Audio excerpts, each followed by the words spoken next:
April 8th, 1997, the federal ADX Supermax prison in Florence, Colorado, the most secure in the United States. Without warning, 3 inmates jump a fourth, kicking the man and stabbing him with homemade knives. Prison justice is being carried out. The inmate being beaten has gotten himself on the wrong side of the Aryan Brotherhood, one of the most powerful and notorious gangs in the history of U.S. prisons. Their calling card is violence. Prison gangs are the top of the food chain. In the predator world, the criminal world, prison gangs make the rules. The Aryan Brotherhood is the Cadillac of white prison gangs. Its members live and die by a simple code: blood in, blood out. No one can put their hands on a brother or disrespect a brother. If they do, you kill them. In the brutal culture of prisons, violence is the norm. And for more than 4 decades, the Brotherhood has been among the worst offenders. Now, rarely seen video reveals the savagery of America's most murderous prison gang as former members spill their secrets. You had to be vicious. If you took a guy out and just butchered his ass in front of everybody, other people seen that and they didn't want it happening to them. Blood in, blood out, man. You gotta wet your steel. 40 years after its birth, the tentacles of the Brotherhood reach far beyond prison walls. The hand of the AV could reach out and snuff your life out.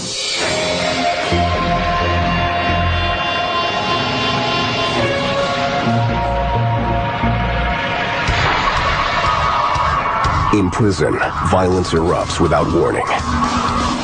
It is part of daily life. Most men would have a thought in the back of their mind as to whether they could take it, whether they could survive. When you go into prison, everyone's checking you out. In prison, eye contact is for only 2 reasons. Either we're in love or we're gonna fight. Violence got the message across like nothing else could. You could talk till you were blue in the face, but the thing they did understand, particularly in a controlled environment where you can't get away, is violence. At the heart of this brutality are the gangs that dominate American prisons. One of the most infamous is the Aryan Brotherhood. Though small in numbers and outmanned in the yards, Aryan Brotherhood members have carried out contract killings, dominated the drug trade, and intimidated Terror. The Brotherhood's unequaled use of brute force has been a trademark throughout its history, which begins in the yards of California's oldest penitentiaries. This is Folsom Prison in Represa, California, just outside of Sacramento. It's home to about 4,100 inmates and one of the birthplaces of the Aryan Brotherhood. Built by convict labor in 1880, this was one of America's first maximum security prisons. From the beginning, races mixed freely in the yard here, and by all accounts, with relative peace for the first 80 years. That all changed in the tumultuous 1960s, when rival gangs, including the AB, began competing for power. Today, Folsom's yard is a patchwork of races and ethnicities. These guys like to segregate themselves on this yard by race. Off to my left, if you see the inmates over here, this is our white area. Over here you'll have your skinheads, you'll have your Peckerwoods, and you'll have just your white inmates. And then off to the right you'll have your, a portion of the yard where the Southerners are, the Southern Mexicans from Southern California. The Serranos is what we call them. There are at least 8 different gangs represented on this yard today. Tension is the norm. This friction laid the groundwork for the Aryan Brotherhood's rise to power. In the late 1960s and early 1970s, racial tensions were flaring up across the country. They would soon hit American penitentiaries. Behind prison walls, race riots took a particularly brutal turn. In this climate, groups like the Mexican Mafia, which modeled itself after the Italian Mafia, and the Black Guerrilla family, with ties to the Black Panthers, thrived. These gangs came together along color lines. And no one man can stand alone in the system. You got to side up with somebody. So usually side up by your race. And race is an especially strong thing in prison. If you want to hang out with a black guy, we're going to kill you. You're not going to hang out with those guys and work out with those guys. We're going to kill you. You know, everybody sticks to their own. By the late 1960s, white inmates were forming gangs of their own throughout the California prison system. Some, like the Nazi lowriders, were vocal white supremacists, proud to display the symbols of so-called white power and to show off vicious attacks against blacks and Hispanics, and leaving a bloody trail in their wake. And some of these pictures you'll see are, you know, people, the victims, and after the stabbings, after the fact, and everything, like throat slit here. They end up hitting the guy with a shank.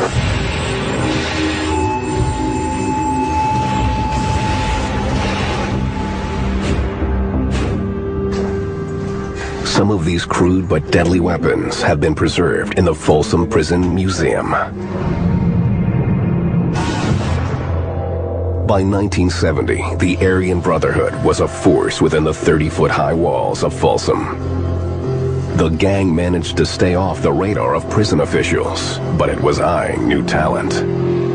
3 decades ago, Michael Thompson was a young inmate landing in the state pen for the first time, serving a life term for murdering a drug dealer. New inmates are called fish, and Thompson was a big one, standing 6'4" and weighing 285 pounds. I had huge gills, green gills. These were the heavies of the Aryan Brotherhood, and they wanted me to join their group. Thompson takes the brothers up on their offer. That means a crash course in the ways of the Brotherhood and its means of maintaining power. They call me Young Mike back then. And they look to build you up. They look to take and set you up like this and make you feel good, make you feel proud, and make you feel like you're a part of. And of course, all of us are looking for that, particularly in prison. The men of the Brotherhood are branded with tattoos like these, showing their loyalty to the gang. Nazi swastikas, SS lightning bolts, and Viking symbols. But the most powerful symbol of an Aryan brother was the shamrock, often drawn with the numbers 666 woven into it. The shamrock was used by St. Patrick in Ireland to teach the Druids the Trinity. The 666, of course, is the beast of Scripture. So the 666 within the shamrock was to represent an organization that was diametrically opposed to everything that St. Patrick taught by way of Catholicism or otherwise. The gang had other nicknames: AB, Alice Baker, The Tip, 1-2. But the most common was the brand, taken from Western novels by Louis L'Amour. A lot of them were fascinated by the outlaws that existed in the Wild West period. And those outlaws would fight for a brand, for the brand that their rancher had on the cattle. So their nickname, because they were this gunslinger attitude, was the Brand. Thompson and the Brand were only beginning their... Just head off and kicked it down the walkway to instill fear in individuals.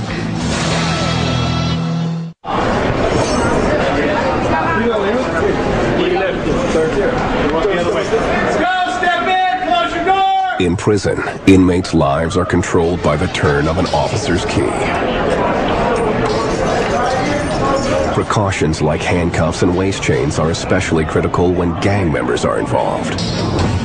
Gangs like the Aryan Brotherhood have made escape from restraints into an art form.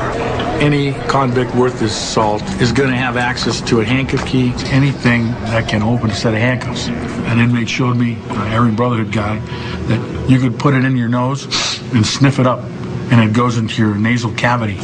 So guards can search you all they want and never find it.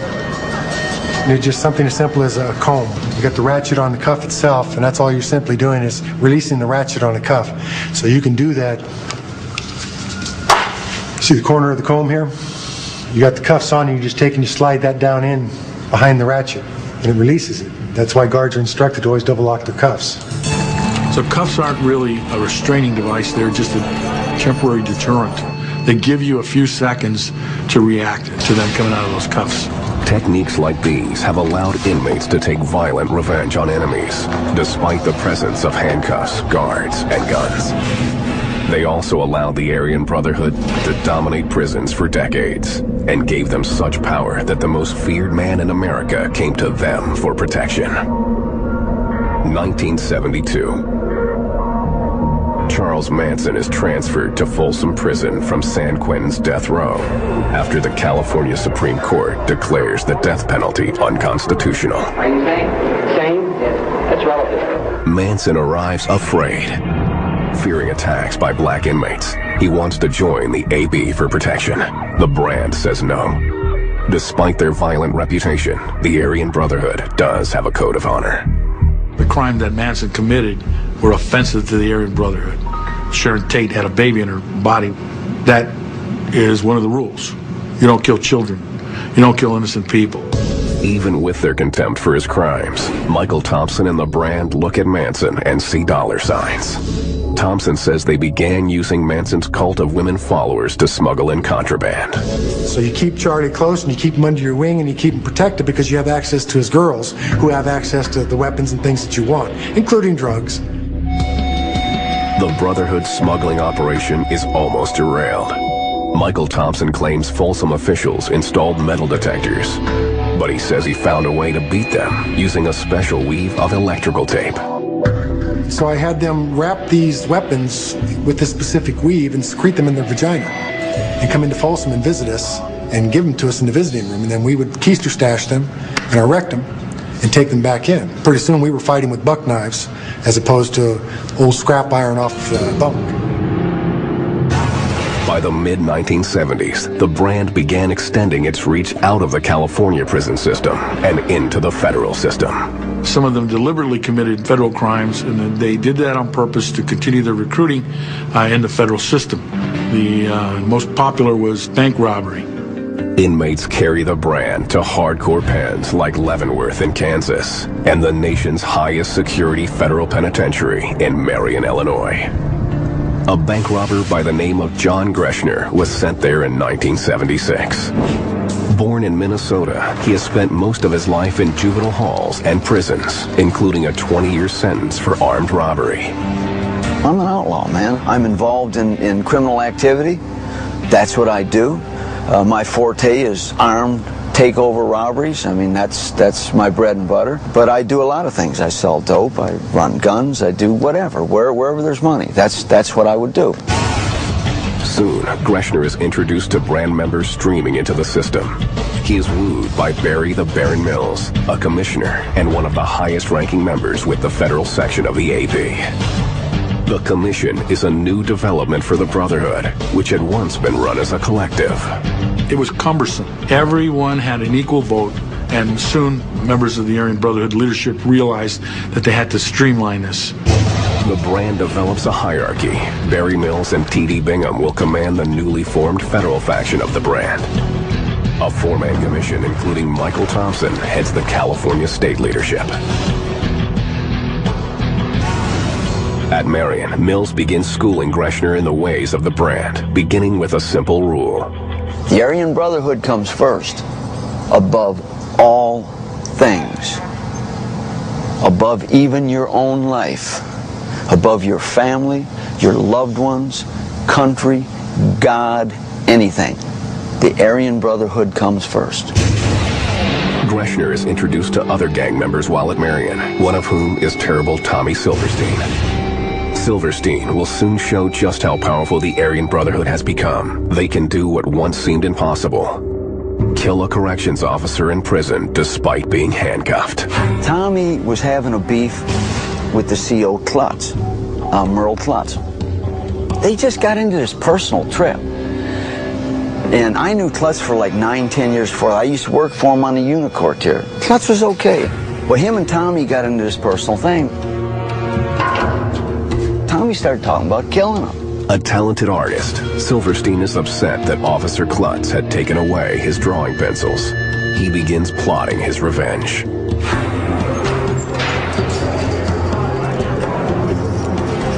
On October 22nd, 1983, Silverstein is led from his daily shower to his cell by Klutz and 2 other guards.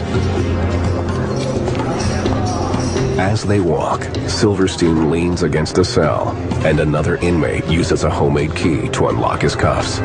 In seconds, Silverstein's hands are free. He pulls a 10-inch blade from the waistband of his accomplice and turns on Officer Klutz.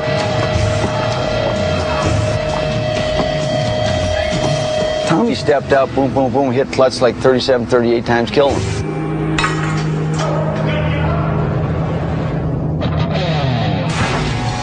A few hours later, in another part of the prison, AB member Clayton Fountain pulls the same move, stabbing 3 guards, killing 1. And his answer to why he did that was, I didn't want Silverstein to have a bigger body count than me.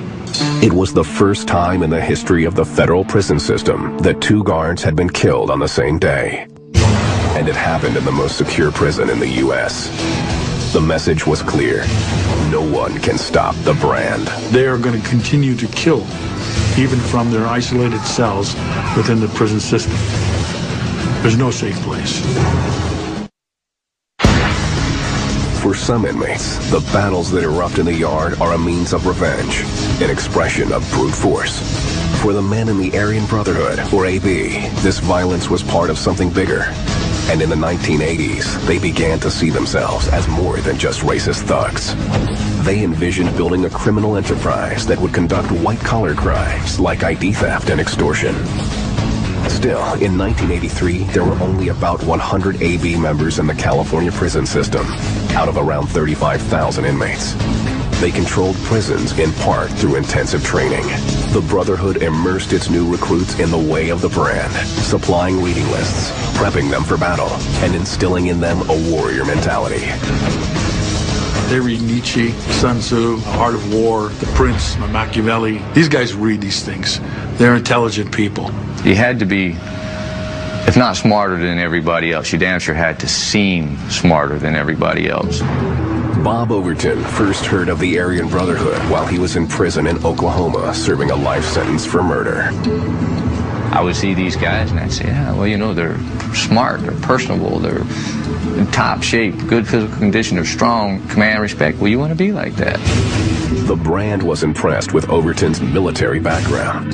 It's like a courtship you're seduced in, you know. And I mean, the brother that first met me actually wrote me poems, battle poems, you know, about you, about your life. They listen to what you've done, where you've been, and writing these things. And, you know, they're helping you, they're educating you.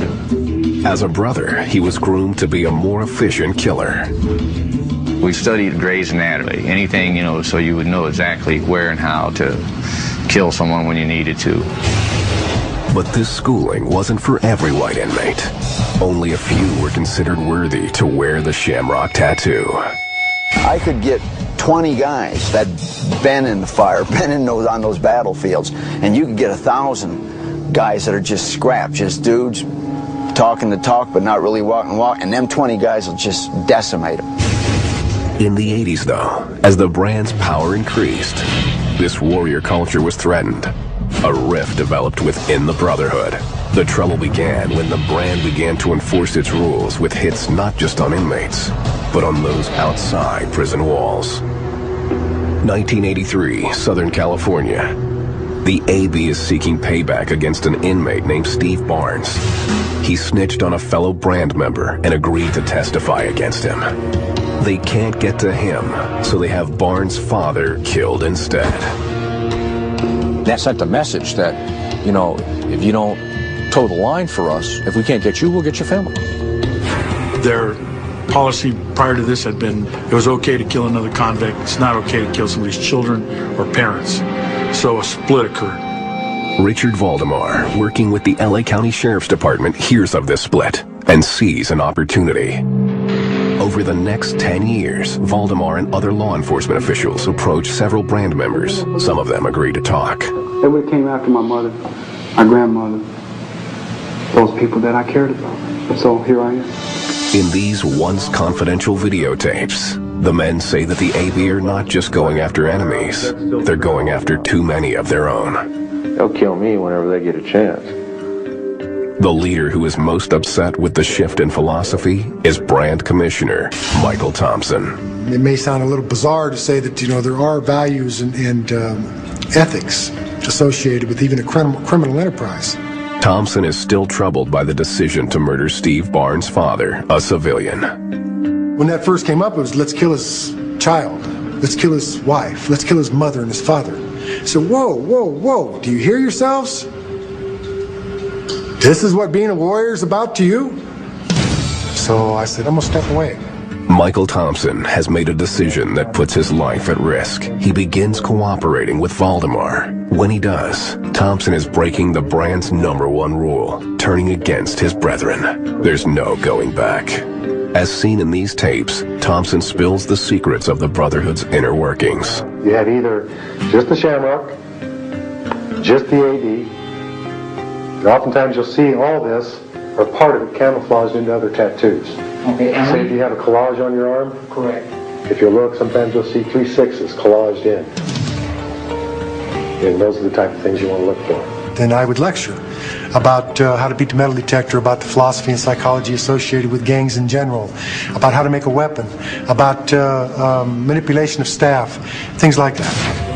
During the debriefings, Thompson makes a startling admission. The Brotherhood's focus was changing from being a gang that ruled through terror to using terror to make money. We saw the Hells Angels doing it. We saw them making money. We saw the Mexican Mafia do it and making money. Why shouldn't Aryan Brotherhood? And despite this rift, the Brand did make money. The gang was expanding into new kinds of crime, including armed robbery and prostitution, all from inside prison.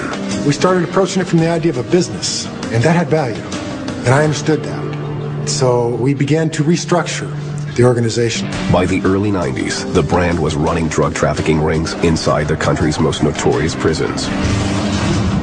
It was reported that at Leavenworth in Kansas, over 1,200 inmates tested positive for heroin in 1995. At Pelican Bay State Prison in California, AB member Bob Overton was in charge of dealing drugs on one of the yards. If anybody on the yard was bringing any drugs on the yard, we were to get our cut from the business.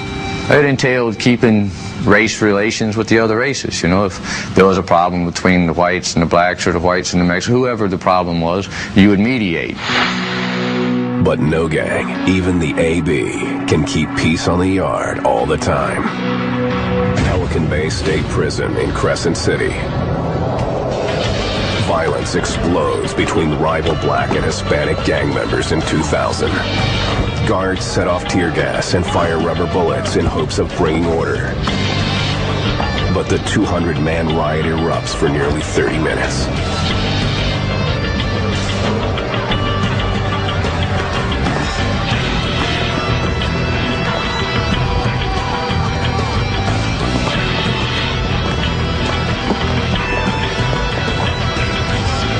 Dozens of inmates are injured, and one is killed, mortally wounded by a prison guard's gunshot.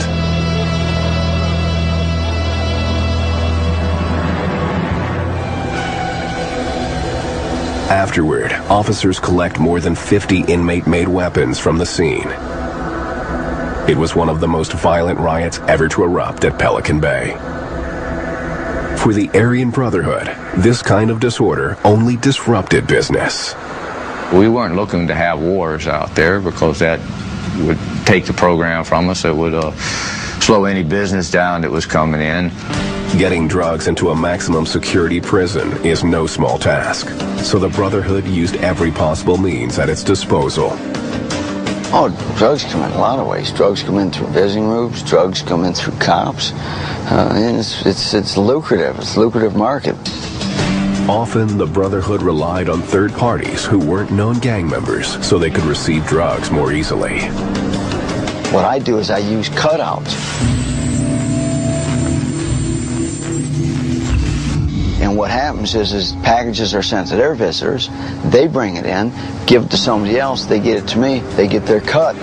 And then I don't even deal it either. I mean, I don't get involved in distributing, sales, or anything. I get it to somebody else, they chop it up, paper up, all that. They get so much.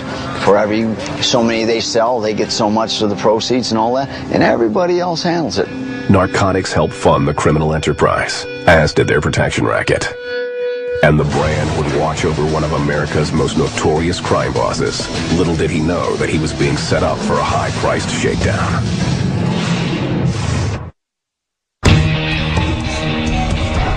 Corcoran State Prison in California's Central Valley, 170 miles north of Los Angeles.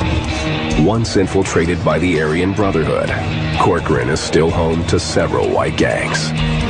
This is the mess hall. Inmates get 2 hot meals a day and a bagged lunch. Officers pat down the inmates as they leave the mess hall, checking for weapons, contraband, and fruit, which can be used to make Pruno. You know, sometimes we looking for weapons, drugs, any manufactured alcohol. Today, members of the Investigative Services Unit, or ISU, are searching the cell of an inmate. 131. They first remove the man and temporarily place him in the shower cell. And these inmates have 24 hours to hide anything. So we got to beat them at what they do in 8 hours of our shift. These officers go through every inch of the inmate's cell.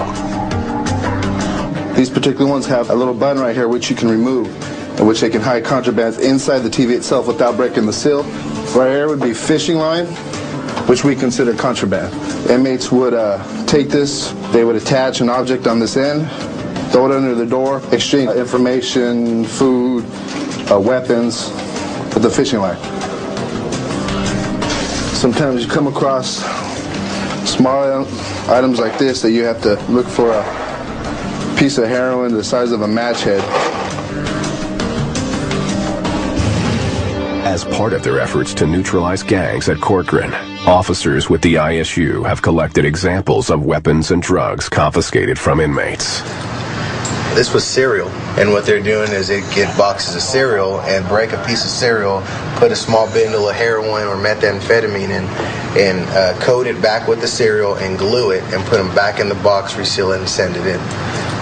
If you were to purchase an ounce of heroin on the streets, you can purchase it anywhere from around $800 to $1,000. You can turn around and sell that ounce of heroin inside Corcoran State Prison for anywhere from $30,000 to $36,000. For the Aryan Brotherhood, drugs were a long-standing source of cash.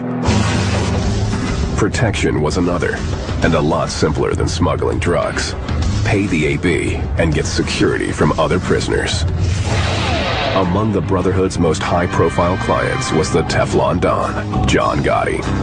In 1996, Gotti was serving a life sentence without parole at the federal penitentiary at Marion when he was approached by the Brotherhood. John wasn't no punk. John was standing on his own feet. You got to remember something. John came up in the streets, but John was alone. Now, John left his world. Now he's in our world. And this is our world. Make no mistake about that. We run this world. After 2 years of kicking more than $50,000 in protection money to the AB, Gotti decided that he had enough of his own foot soldiers in custody to protect him. He was wrong. When he stopped paying protection, the Aryan Brotherhood employed the services of someone associated with the Black Rule family, an African American, and had that African American assault Gotti.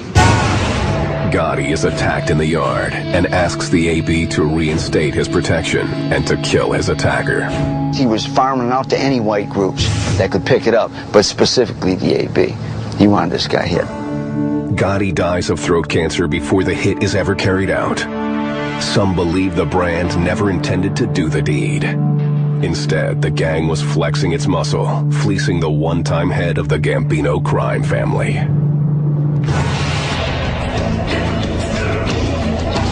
Underlying the Brotherhood's operations is a complex system of communications.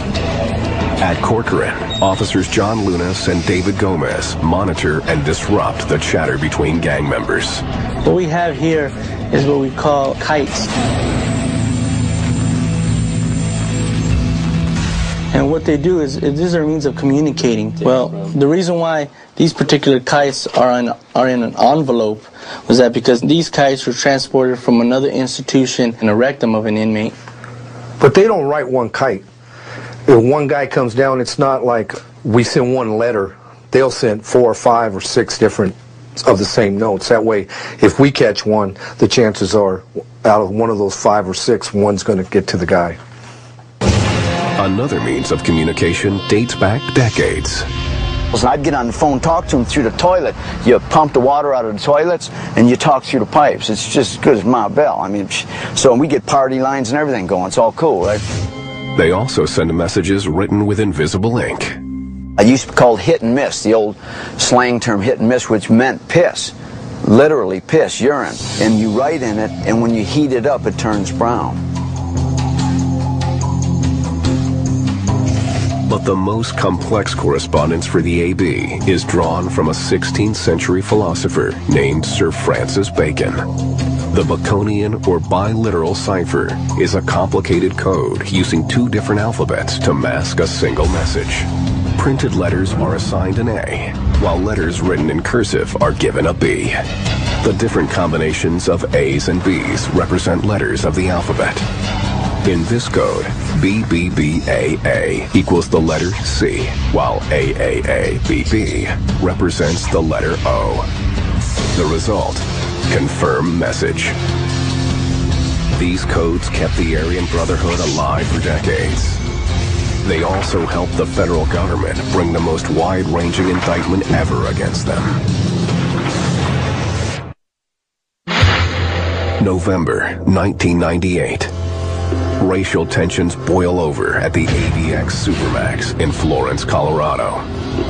Aryan Brotherhood leader T.D. Bingham joins this fistfight against members of the D.C. Blacks prison gang. This prison surveillance video would come back to haunt Bingham.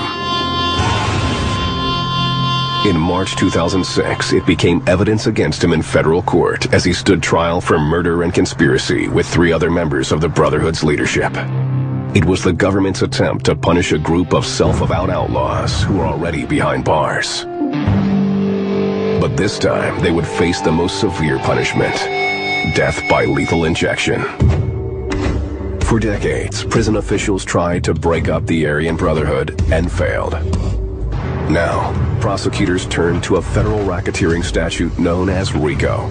Under it, any member of a criminal organization would be liable for any crime that the organization carries out. In the case of the AB, prosecutors filed a 10-count indictment in 2002 against 40 band members. Everything from extortion and drug dealing to multiple murders. The government had to prove that there was a criminal enterprise that operated with the goal of being murder, extortion, drug trafficking, and that the defendants were members of that enterprise. At the first of several trials, 4 top AB leaders went before the jury in March 2006. Christopher Gibson, Edgar Helth, and the men in charge of the Federal AB Commission, T.D. Bingham and Barry Mills. Federal prosecutor Terry Flynn introduced thousands of pieces of evidence against them, including assaults and murders, captured on videotape. The most graphic, this video, shot by a corrections officer at the Supermax. In it, Christopher Gibson and 2 associates carry out a vicious assault on an inmate named Michael Nevergall. The Nevergall videotape depicts Christopher Gibson and 2 Mexican Mafia members stabbing an inmate in the ADX. It's a rather horrific video, and you can see Gibson and the other ones kicking and stabbing the inmate as he is lying in the middle of the rec yard. Stabbed more than a dozen times, Nevergall barely survives the knife attack. After the video was introduced, prosecutors continued laying out their evidence, utilizing the Brotherhood's secret records. 2 key documents confiscated from an AB leader's cell in Marion Prison bolster the case.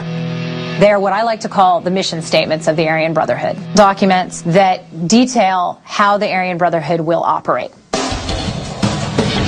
This one, written in 1993, reveals the intricate details about the brand. First, it clearly states the AB's intention: Our primary goal is to transform us from a dysfunctional prison gang into a viable and productive criminal organization.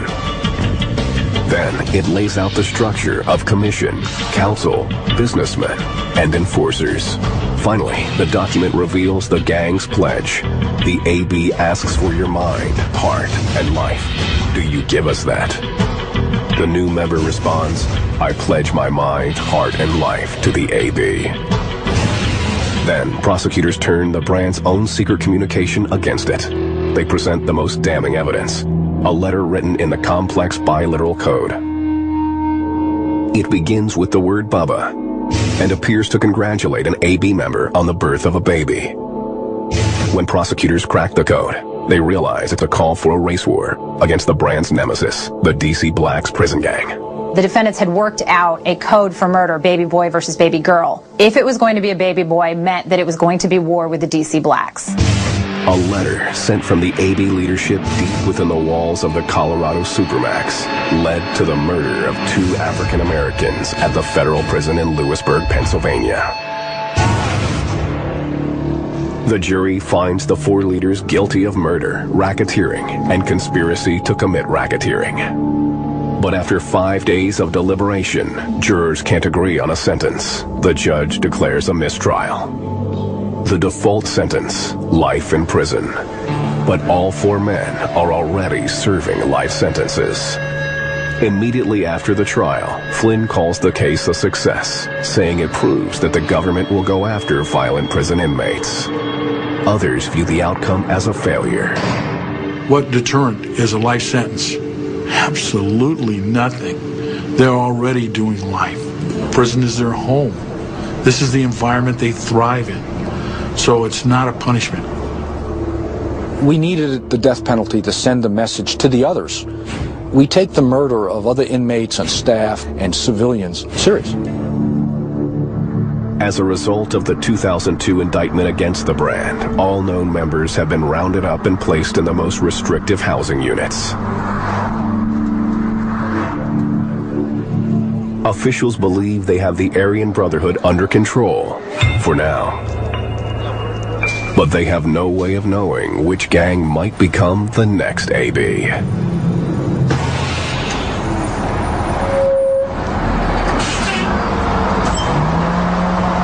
Today, a bus full of inmates pulls up at Corcoran State Prison, one of California's most secure penitentiaries. These men are the newest arrivals. They're about to experience how the state is working to control prison gangs. Their destination is the Secure Housing Unit, or SHU. Yeah, it's for the bad guys. Meaning that they got in trouble somewhere along the line, inside of the prison. So now we need to further secure them even more. To earn your way into the SHU, you've either assaulted someone in the general population, are a known gang member, or both. A lot of gang members in the SHU? Probably the majority of them.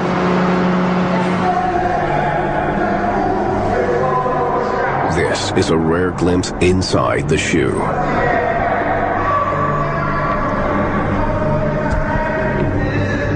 A prison within a prison, it's where the most problematic inmates are housed. And this is what yard time is like for a Corcoran SHU inmate.